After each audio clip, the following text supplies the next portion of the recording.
Assalamualaikum warahmatullahi wabarakatuh. Yang saya hormati Ibu Dewi selaku guru mapel bahasa Indonesia saya dan teman-teman yang saya sayangi yang mungkin mendengarkan dan menonton video saya. Di video kali ini saya akan menceritakan, menjelaskan, dan membahas topik tentang biografi seorang pahlawan wanita, yaitu Maria Walanda Maramis yang berasal dari Sulawesi, suku Minahasa. Sebelumnya, izinkan saya perkenalkan diri terlebih dahulu. Saya Syafika Nindya Pasa dari kelas 10E. Masa kecil Maria Walanda Maramis atau nama lengkapnya adalah Maria Josephine Katarina Maramis, seorang putri dari keluarga Maramis Rotin Sulu yang lahir pada tanggal 1 Desember 1827 di Kota Kema, Sulawesi Utara.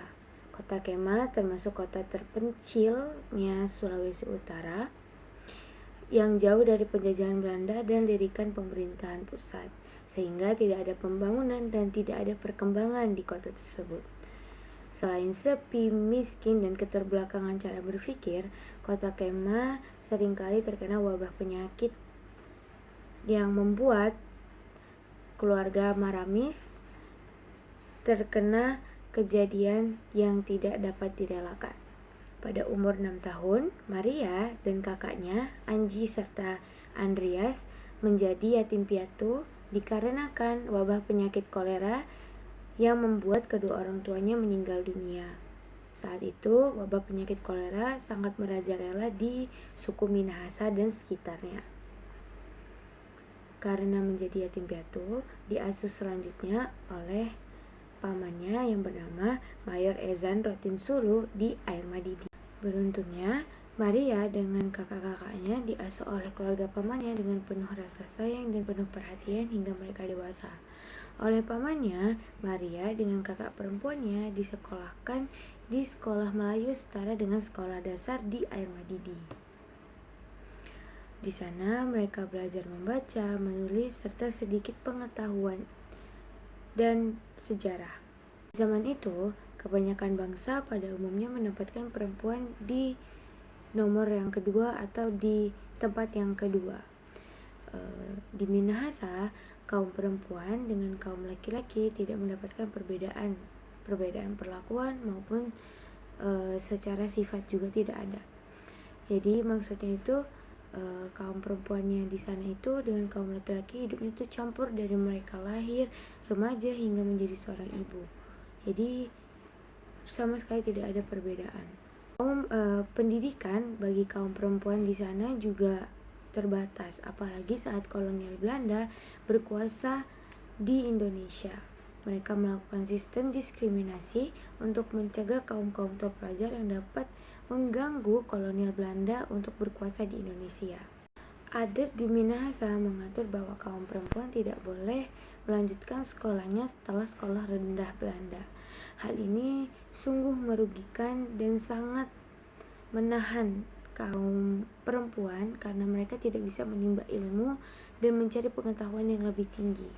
Hal inilah yang membuat seorang Maria itu merasa sangat memprihatinkan karena tidak ada seseorang pun yang berani melawan peraturan adat ini.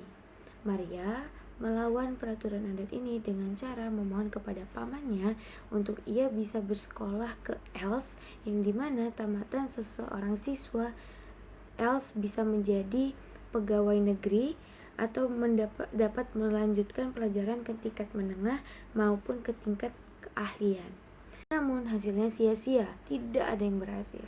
Alih-alih dibolehkan, Maria malah disodorkan seorang calon suami bernama Joseph Frederick Chalesung Walanda, seorang guru yang baru saja menyelesaikan sekolah pendidikan guru di Ambon. Maria, suami, dan ketiga anaknya tinggal di Manado. Maria memulainya dengan memperjuangkan anak-anak perempuannya. Bersama sang suami, ia memasukkan anak perempuannya ke Els, sekolah yang dia impikan pada saat itu.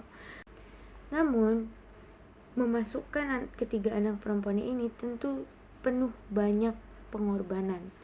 Sang suami hampir kehilangan pekerjaannya karena dituduh membantah peraturan yang ada, karena pada saat itu sekolah Els tidak terbuka untuk kaum pribumi. Mereka hanya bisa bersekolah di sekolah desa. Setelah ketiga anaknya berhasil masuk ke sekolah Els, cita-cita Maria itu tidak berhenti di situ saja untuk anak perempuannya. Ia ingin anak perempuannya itu bisa juga berkuliah atau melanjutkan sekolahnya ke Betawi, Jakarta, untuk mengasah skillnya lagi, mengasah kemampuannya lagi, agar mereka tuh mengetahui kemampuan mereka masing-masing dan mampu berdiri sendiri di masyarakat. Pengakuan sebagai pahlawan nasional. Pada tanggal 22 April 1924, Ibu Maria Walanda Maramis meninggal dunia. 45 tahun kemudian, Maria dianugerahi gelar pahlawan kemerdekaan nasional. Setiap tanggal 1 Desember, masyarakat Minahasa memperingati Hari Ibu Walanda Maramis, sosok yang dianggap sebagai pendobrak adat, pejuang kemajuan dan emansipasi perempuan di dunia pendidikan. Dan itu saja yang dapat saya ceritakan tentang Ibu Maria Walanda Maramis, tentang biografi seorang Ibu Maria Walanda Maramis yang sangat-sangat amat berjasa bagi gadis-gadis dan suku Minahasa. Sekian, terima kasih. Jika ada yang kurang, saya minta maaf karena kesempurnaan hanya milik Tuhan atau Allah. Saya tutup. Wassalamualaikum warahmatullahi wabarakatuh.